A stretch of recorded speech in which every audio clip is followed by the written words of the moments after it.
Na vice-lanterna da Série B, o Guarani vai em busca da reabilitação na próxima terça-feira contra o Mirassol fora de casa. Depois do empate com o Paysandu na última rodada por 0-0, o Bugre teve mais de uma semana de preparação para os ajustes técnicos e para a recuperação de alguns atletas que estavam no departamento médico. Contra o Papão foram 11 desfalques. Agora, no duelo contra o Mirassol, a tendência é que esse número diminua. O zagueiro Lucas Adel e o meia Bruno Oliveira foram os primeiros liberados e ficam à disposição do técnico Júnior Rocha. Por outro lado, Vinícius Cauê, Caio Dantas e Luan Dias seguem em processo de recuperação e não devem viajar para a cidade de Mirassol. Nós estamos torcendo muito para que a maioria dos jogadores possam retornar para estar somando, para estar agregando. É um momento importante. Nós sabemos que esses jogadores que estão fora podem nos ajudar muito e nós contamos com o retorno deles, sim. Contratado para a disputa da Série B, Douglas Bacelar assumiu a posição de titular na terceira rodada e desde então não saiu da equipe. Apesar da situação complicada do Guarani, o zagueiro defendeu o atual comandante alviverde e ressaltou a necessidade do elenco também chamar a responsabilidade nesse momento conturbado. Nós já estamos com o nosso terceiro treinador em 5 meses de ano. Então, algo normal, isso não é normal, né? Então, acho que nós jogadores também temos que assumir a nossa parcela, temos que chamar a responsabilidade. O Júnior tem pouco tempo de casa, não tem como do dia para a noite você chegar aqui e fazer mudar drasticamente, né? Precisa de um tempo. Do outro lado do confronto, o Mirassol entra em campo defendendo um tabu histórico. O Leão nunca perdeu para o Guarani jogando dentro de casa em partidas oficiais. Ao todo são 12 duelos realizados na cidade de Mirassol, com 4 derrotas do Guarani e 8 empates.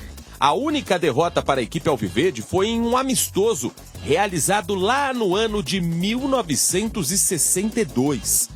Buscando se aproximar do pelotão da frente nessa Série B, após a derrota para o Amazonas na última rodada, o Mirassol recebe o Guarani terça-feira, às 7 horas da noite, no estádio José Maria de Campos Maia. Mas nós temos que ter força mental, nós temos que nos preparar para o jogo do Guarani em casa. São 2 jogos em casa muito difíceis e nós precisamos nos reerguer. Não tem muita escolha assim. Quando você perde um jogo como esse, cabe a você buscar força, se reerguer, corrigir e ter mais atenção nos momentos cruciais do jogo. Foi o que faltou para nós, mas pode ter certeza que nós vamos corrigir o que tiver para corrigir e nos preparar para enfrentar o Guarani. Bem, antes de falarmos a respeito desse jogo, Guarani-Mirassol, amanhã o estádio Brinco de Ouro completa aniversário. 71 anos. Aliás, hoje, né? Hoje é 31. Hoje. Então é hoje. Hoje o Guarani está completando, está comemorando. Esse é o post que o Guarani publicou nas suas redes sociais.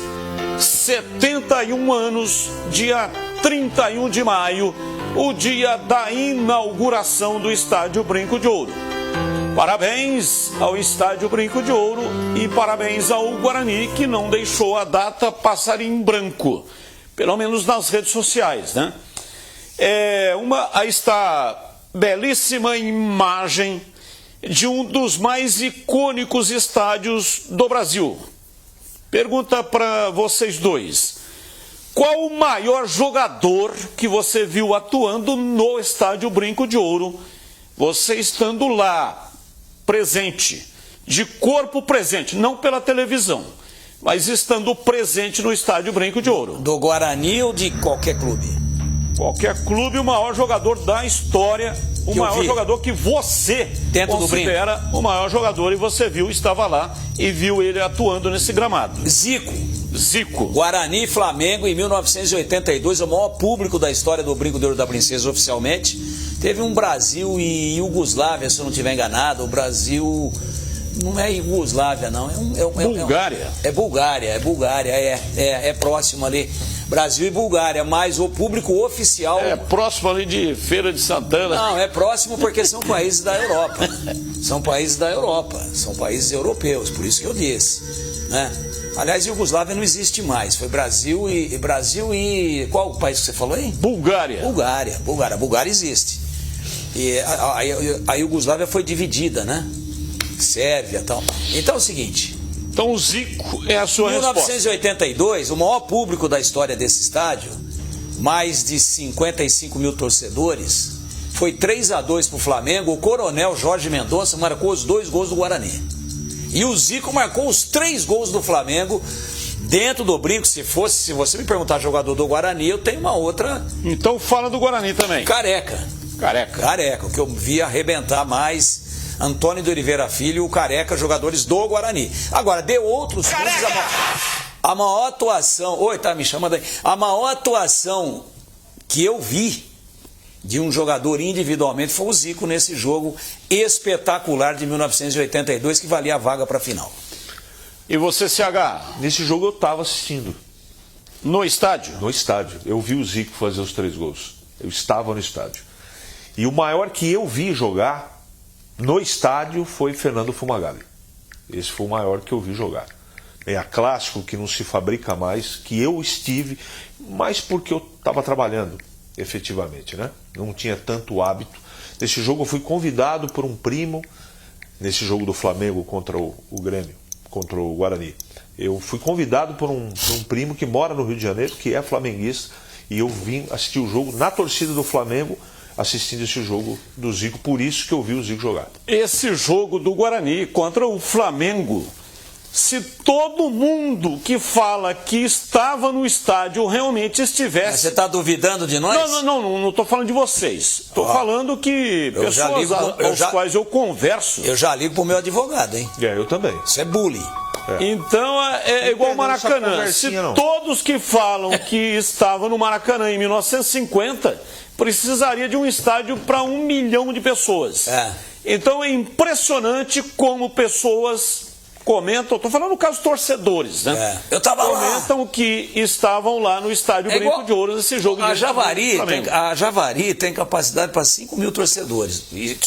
Bem cheio, hein? Socado, quase que um em cima do outro. Aí quando a gente fala do gol do Pelé, que segundo reza a lenda, foi o gol mais bonito da carreira do Pelé no Mão de Onça. Aliás, o Mão de Onça faleceu recentemente. Aí, 5 mil pessoas.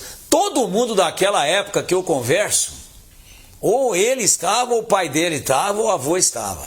Se é um cara mais jovem, meu avô estava lá. Pô, e cai nisso que você está dizendo. A Javari naquele dia devia ter pelo menos capacidade, por todo mundo que fala que viu o gol ao vivo, para 300 mil torcedores. E esse jogo do Flamengo tinha 52 mil pagantes.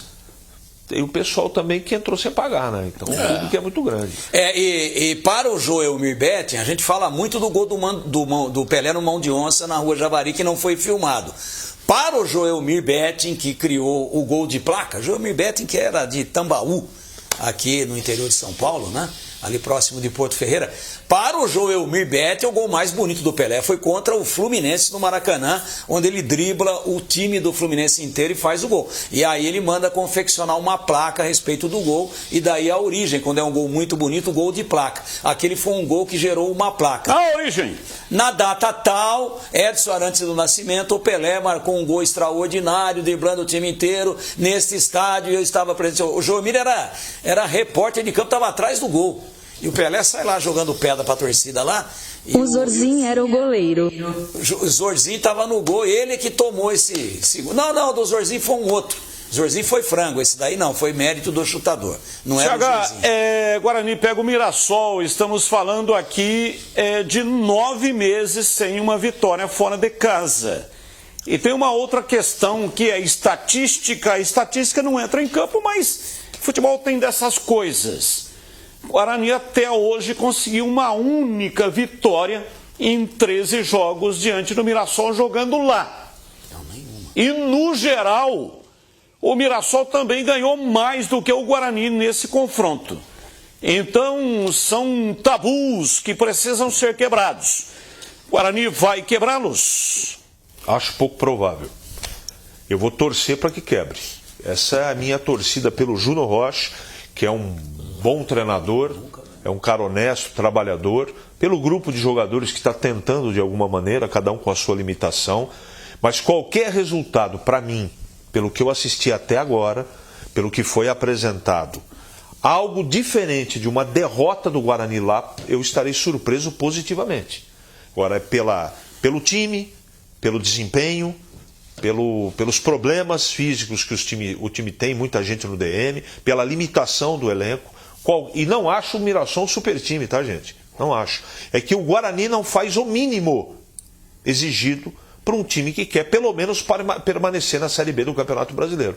Então eu lamento muito falar isso. Qualquer resultado, fora uma derrota, na terça-feira eu estarei surpreso. A lógica...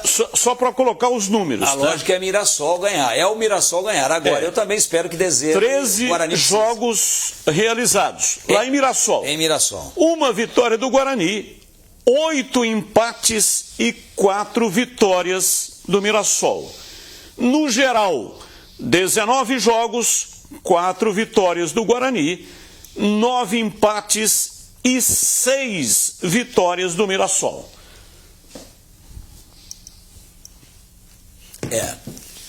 Se for pela estatística, o Guarani já perdeu o jogo. Só que, estatística, meu compadre, não dita normas. E essa vitória que eu falei aqui foi num amistoso. Amistoso. Jogos oficiais nunca ganhou. Jogos oficiais nunca ganhou. 12 jogos oficiais nunca ganhou. Tem esse amistoso que o Guarani ganhou. Então, sabe, eu não gosto muito de estatística. Sabe por quê? Porque senão o tabu era eterno. Né? Em 1968, o Corinthians não ganhava do Santos há 11 anos. Não vai ganhar nunca mais com o Pelé nessa forma. Pensou o Pelé em 68, cara? E a história da Bomboneira? Jogar lá? 2 anos antes da Copa do Mundo, aí o Corinthians foi lá. Já quebraram a... Flávio Minuano com Pelé e tudo. Flávio e Paulo Borges, 2-0 pro Corinthians. Pacaembu, quarta-feira à noite, chovendo. Quebrou o tabu. Deu até você que gosta do Tião Carreiro e Pardinho. Se tiver aí, pode botar. Demorou muito para fazer o que ele fez. O timão tá embalado e corintiano já tem vez. Tião Carreiro e Pardinho, uma música em homenagem à quebra do tabu, inclusive com a narração do gol, dos 2 gols. Só que aí não era o narrador das rádios da época. O próprio Tião Carreiro é que narra. Coisa espetacular. É um tabu, podia então, mas não dá para ganhar lá porque nunca ganhou. Uma hora tem que ganhar, pô. É assim que funciona. Senão o Corinthians estaria aí há 300 anos sem ganhar do Santos. E depois ganhou um monte de vezes, ganhou o campeonato em cima do Santos, quebrou o tabu e não tem conversa.